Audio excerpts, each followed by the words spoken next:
中国一句提醒的乡亲啊，带囡仔、带人去放风吹，风吹船啊，万一不依，那登记，一定要处理好才登记，唔通呢造成意外。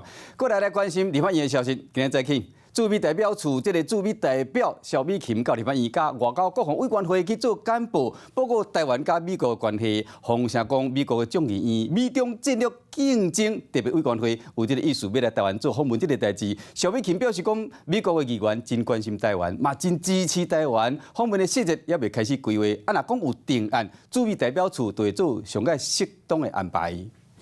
我今天特别很厚脸皮的跟我们柯总召塞奶，说我很怀念以前立法院吃的那个烧饼。去美国3年的驻美代表萧美琴上思念的就是这味。伫咧台湾的上尾一天，外交委员会调委王定宇邀请伊来食茶，调议立委拢有来参加。今天有点近乡情怯哦，我人生在立法院待了很多年，总共有4届哦。那很高兴今天可以看到一些老同事啊。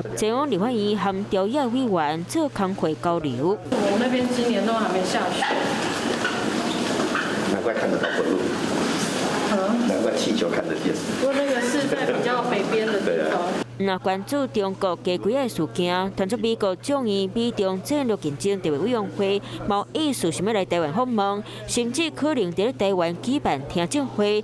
国民党立委就惊中国会阁无欢喜。我们希望用智慧来化解两岸的歧义，不要节外生枝，反而把台湾往火线上送。我想他们想要来台湾的这些细节，我们都还没有开始做规划哦。那我想对于国内各界的一些看法，我们也会再进一步的跟来台湾的这些议员访团们来做沟通跟说明。